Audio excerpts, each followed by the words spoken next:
South west monsoon अंदमानामध्ये दाखल झालेला आहे। मुंबईत पुढील 2 दिवस हलक्या पावसाचा अंदाज वर्तवण्यात आलाय, तर कोकण आणि मध्य महाराष्ट्रामध्ये थंडावा असेल असं तज्ज्ञांचं मत आहे। तर विदर्भातील 10 जिल्ह्यांना उष्णतेच्या लाटेचा इशारा देण्यात आला।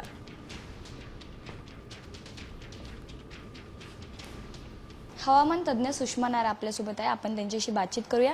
आज मुंबईमध्ये सकाळी हलक्याशा सरी पाहायला मिळाल्या। एकंदरीत पाहायला गेलं तर ही पावसाची पहिली हजेरी म्हणता येईल का? नाही, कारण ना साऊथ वेस्ट मान्सून अजून अंडमान निकोबारला 16th ऑनसेट झाला आहे आणि हे बघितलं चार्ट तुम्ही तर तो थोडासा ॲडव्हान्स झाला आहे। South east Arabian sea, south west Arabian सीवर एवढं प्रोग्रेस झाला आहे त्याचा। पण मुंबईला यायला आणखीन वेळ आहे। तर जेव्हा खूप तापमान वाढतात ना, when there is instability in the atmosphere, तेव्हा तुम्हाला थोडंसं असंच ड्रिझल होतात।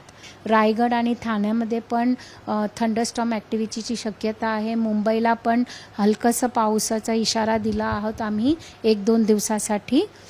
पण विदर्भाचा 11 डिस्ट्रिक्ट्स आहे, त्या 11 डिस्ट्रिक्टमध्ये 10 डिस्ट्रिक्टला आम्ही हीटवेव्ह वॉर्निंग दिलं आहे येणाऱ्या 3 दिवसासाठी। कॅमेरामॅन रोहित सोबत साक्षी यादव, साम टीव्ही, मुंबई।